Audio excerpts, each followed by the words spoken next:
une date j'ai donné une date. ñun li Macky je vous ai poussé à réfléchir.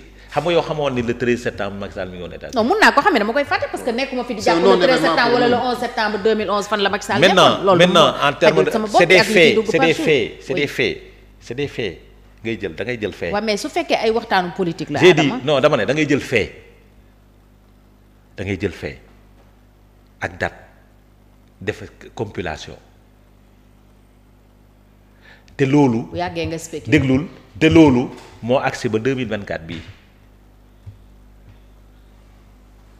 mais li nga xam da nga koy wax Adama ñu mun ci waxtaan. xaw ma dara ñun sur des faits la ñu mun a xalaat di ci wax. mais bu pas spéculer naan non Cheikh dem na Yaraax Adama dem na Dalifort donc non Adama nous ne sommes pas quand même. dans ces spéculations. Adama li nga xam nga bëgg a wax. kon te ñun mënuñu jëli li nga bëgg a wax. ah waaw vraiment waaw parce que ñun li nga xam xamuñu ko ñun nekkuñu ci biir APR Macky Sall li muy def en tant que politique ñun mënuñu ko xam. xam naa daal moi j'ai parlé des hommes politiques. war nañu leeral askanu Sénégal. loolu ñëpp d'accord nañ ci loolu ñëpp d'accord nañ ci. la ñuy waxtaan ca kaw war nañ koy. ak li ñuy def du benn. waaw la ñuy waxtaan ca kaw war nañ koy leeral askanu Sénégal et c'est important. ah mais kon ñoom ñoo transparent wul maintenant ñun. non j'ai dit war nañ koy leeral askanu Sénégal. ils sont pas transparents parce que les hommes politiques laa wax de. ñoom est-ce que Adama aussi je pose juste une question. ñoom ñëpp la une question boo xamante ni. bon simple peut-être terre à terre. on a un autre thème. mais est-ce que mën nañu tamit wax lépp aussi. ah c'est une question. dans le cadre de la transparence nag. non dama ne non attention est-ce que mën nañu wax lépp. j'ai dit est-ce que mën nañu wax lépp c'est vrai que toute vérité n'est pas bonne à dire toute vérité n'est pas bonne. mais il y a trop d'arrangements. il y a des gens qui disent politiques il y a trop en 2000 d'arrangements. il y a des gens qui disent en 2000 bi Abdoulaye Wade demee élection Abdou Diouf Abdoulaye Wade gagné.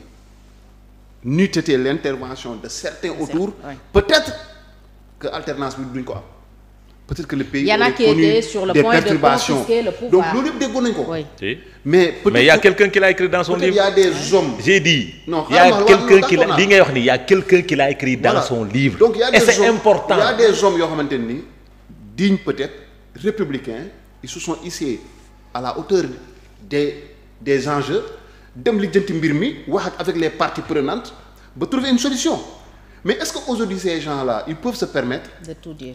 mais Lamine Cissé le général c'est quelqu'un qui l'a écrit dans son livre. tout dire dama ne non mais j'ai dit. oui mais ils ne diront pas tout mais yow Adama yow sa rythme bi ngay demee ak sa ay orientation ak tout ce que tu veux yow tu nous fais croire déjà que tout le monde est dealer dans ce pays. mais ils sont tous des dealers tous les hommes politiques. man je n'ose pas affirmer ça. j'ai dit ils sont tous des dealers. ok man je n'ose pas affirmer ça. si non ça dépend de ce qu'il met dans dealer si dealer c'est avoir des ententes de temps et autres pour des intérêts etc. personnel bon ça sur le dos du peuple. ça tout le monde est dealer finalement. mais bon est-ce que maintenant dem na ba toll niveau haute trahison ba nga xamante ni dañu trahir peuple et cetera yooyu est-ce que yegg nañ fa am déet man xaw ma. weesu na ko ah. weesu na ko weesu na ko. weesu na haute trahison. Fatou am na lu mu xam te ñun xamuñu ko donc du coup. non Adama il en sait beaucoup visiblement. yow say mémoire nag man laay xaar man. man ay mémoire am laay xaar. man nee naa la bind naa denc. waaw mais kañ lay génn pour ñun ñu mën si. mën na c'est-à-dire damay xaar nee naa la même su ma ko fekkul même su ma fekkul mu dund. ñun dañoo bëgg mu fekk la. waaw defal ndànk rek. ñu mënuñoo waaw déglu rek man dama ne su ma fekkul ma dund ñoom ba ñuy bind seen mémoire su fekkee dund ma suñu bindee ba pare am na nit buy génne li ma bind teg. avec des dates. d'accord donc on attend sa mémoire yow. non du livre muy bind de bind naa denc. d'accord mais avec des dates. des vérités historiques. te duñ ko dindi. en tant qu'acteur politique duñu dindi du weesu ñoom li ñuy bind seen mémoire moi je suis pas d'accord pour ce qui se passe dans ce pays-là. Je suis pas d'accord. Qu'est-ce qui se passe donc? C'est-à-dire au fur et à mesure qu'ils sortent ils te donnent des informations j'ai parlé avec le fils du président c'est-à-dire je m'y attendais pas. J'ai appelé le fils du président je m'y attendais pas Ousmane Sonko qui nous donne l'information que Barthélémy Diaz était avec Macky Sall il a vu chez le fils du je m'y attendais pas ça c'était sur le dos des. oui mais bon écoute. Ce ne sont pas des ennemis aussi. Je ne parle pas de ça. Je ne parle pas de ça. mais il y a toujours des médiations. j'ai dit xam nga man nag li may wax dama ne li ñuy jaay askanu Sénégal ci kaw. ba muy jaaral askan bi jël seen bakkan di ko teg ci tali bi nañ koy sóor suñuy def seen yenn yi. mais loolu ku ci yeewul ba léegi dootoo ci yeew parce que les audiences de minuit entre Idrissa Seck Abdoulaye Wade fii la ñu fekk. xoolal nañ koy sóor ak ñeneen suñuy def seen yenn yi maanaam suñuy def seen yenn yi nañuy sóor ni dañu wax ci kaw askan bi dégg leen ba def yenn yi parce que seeni wax moo andi ay 80 personnes ñàkk seeni bakkan. te même boobu réeroo amul. ñu koy jiiñ pour ñii di jiiñ ñii seeni wax yooyu est-ce que tu comprends suñuy dem bay toog di waxtaan nañu sóor loolu suñ demee ba xam ne waxtaan mënul ñàkk nañu moytu di yëkkati ay kàddu yoo xamante ne ay nit dañ ciy ñàkk seeni bàkkan c'est important parce que man j'ai vécu l'alternance de Abdoulaye Wade avec ses morts j'étais jeune. J'ai vécu l'alternance de Macky Sall avec ses morts mag laa woon. J'ai vécu l'alternance de Bassirou Diomaye avec ses morts. Je ne peux pas continuer à me taire parce que ça fait mal. kon waxal li nga xam. c'est-à-dire ça fait mal xam nga lu garaaw. parce que yow ñun xam nga Fatou man li may wax su nekkee mënoo ko dégg. non man comprendre naa la mais dama bëgg nga wax c'est-à-dire les acteurs politiques. on a compris Adama les acteurs politiques. moi j'ai compris c'est-à-dire dans leur déclaration. c'est-à-dire dañuy génn nit. Il faut que les Sénégalais comprennent que acteur politique bi ak ku mu mënti doon dañuy yuuxu utiliser le peuple après dem toog seen biir waxtaan. mosuñoo réeroo. et c'est grave et c'est vraiment dommage pour ñu toll ci réew boo xamante ni nit ñi n'ont pas appris les gens n'ont pas appris de l'alternance de Wade. De l'alternance de Macky Sall on n'a rien appris et on risque de ne pas encore apprendre et c'est vraiment dommage man foofu laay waxee Cheikh waruñu nekk ci réew moo xamante ni population bi dañuy naïve ba homme politique yi di leen mener à bateau nu mu leen neexee. après suñ demee ñëw toog ci benn salle bokk seen caay naan ataaya waxtaan kafree tàppante génn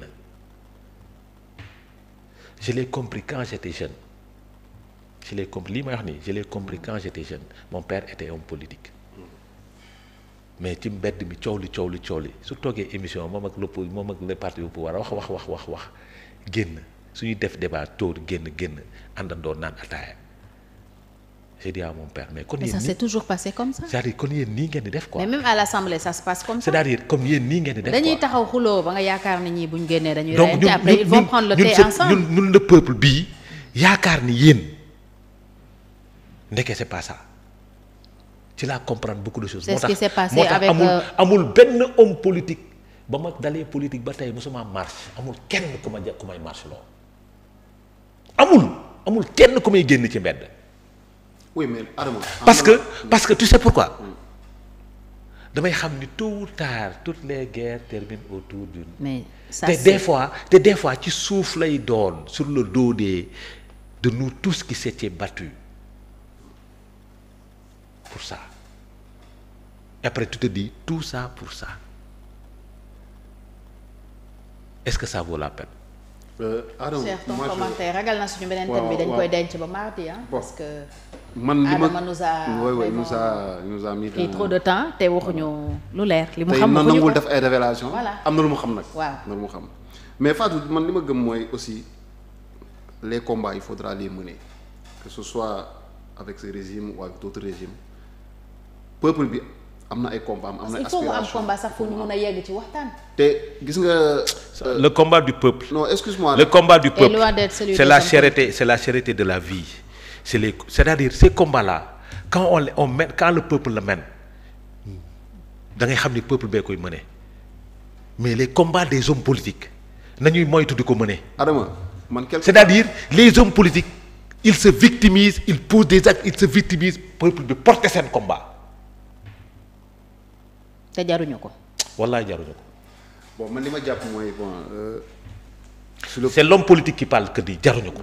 histoire wane na ni peuple bu nekk am nga ay responsabilités am nga des rendez-vous avec l'histoire am ngay combat yoo war a mënee te da nga koy mënee quelles que soient maintenant les conséquences. fii da ngay gis opposition bu wootee marche sur la vie chère doo gis peuple bi ils ne sortent pas. Tu vois des gens de la société civile marcher sur certaines choses. Le peuple reste stoïque. toog jàpp ñàmbur. Mais Adama, tu penses mais quand on dit que c'est Cheikh Kane qui est là, il a des démêlés avec la justice, le peuple sort. waxee ne Cheikh Kane boobu dafa porter peut-être. ni mu nekkoon ci déglu ni mu nekkoon ci Abdoulaye Wade noonu la wàccee. et ça risque d'arriver présentement il faut anticiper. Ça risque d'arriver. Bon Adama ñun gis nañ fi quand même 2000 on était doon yoon ay mag trop mais gisoon nañ fi ay pratiques c'est que man je pense que ce peuple là il est en train de grandir. Je m'explique parce que temps wu Abdou Diouf dañ doon jënd ay cartounettes ci ay saaku ceeb. ay butéelu diwlin. yàlla dogal na ne avec le président Macky Sall on a vu que combat bi gars yi porté nañ ko feneen di xeex wàllu respect. ay loi ak i règles yu ñu régir notamment constitution wala bañ aussi Sénégal basculer dans une monarchie républicaine qui dit pas son nom ba nga xamante ni papa mën na jóg fii doom toog le peuple a porté son combat n'eût été la présence et la vigilance et la détermination du peuple aujourd'hui peut-être que loolu dina am. Est-ce que tu sais que ça c'était de la manipulation? xaaral ma ñëw rek grand. Ça c'était de la manipulation. am nañu ko wax mais ça c'était de la manipulation. quoi qu'il en soit. déglu rek. ça c'était de la manipulation. pour la troisième candidature de Wade c'était de la manipulation. non Wade il s'est présenté quand même. j'ai dit non moom laa la wax. ba ñuy dévolution monarchique bi. dévolution monarchique bi déglu rek dévolution monarchique bi c'était de la manipulation. ba ñu toog ne naan troisième mandat dañ ko fi tere c'était de la manipulation parce que xamoon nañ bañ koy def ba ñuy woote nit ñi xamoon nañ ne am na droit bi. c'était de la manipulation foofu lay waxee loolu tax ma ne la nous n'avons pas le droit de nous taire. mais waa ji bind grand xaaral nag dañuy waxtaan na quoi nañu waxtaan. Fatou je disais que le peuple a porté ses combats. maintenant peuple bi jógul porté combat bi de dafa am ñu ko yëkkati. sama waa ji on a toujours besoin de leaders on a dans la vie de façon générale grand boo demee mosquée foog mu am genn imam bu jiite pour ñëpp topp ko. ça c'est naturel il y a des leaders qui sont dans la société ces leaders là ñooy porter yenn combat yi peuple bi ànd ak ñoom te peuple bi je pense pas que le peuple soit dupe bañ a xam lan muy bëgg-bëggam peuple sénégalais mi bii faatu mënoo ko xeex loolu loo xam te intéressé wu ko léegi nag malheureusement il y a des questions sur lesquelles wax nga dëgg que le peuple du jël à bras le corps ces problèmes là pour gérer ko. comme par exemple la cherté de la vie par exemple loolu c'est un grand problème tey les mouvements consuméristes. bon qui sont dispersés quand même ils sont pas bien organisés ça c'est vrai mënuñu tey compter sur le peuple pour def yenn action wala yenn activités yi nga xamante ni dina tax peut-être ñu mën a influencer n'est-ce pas les prix et autres tey mënul nekk mais quelque part aussi ce peuple Fatou il a été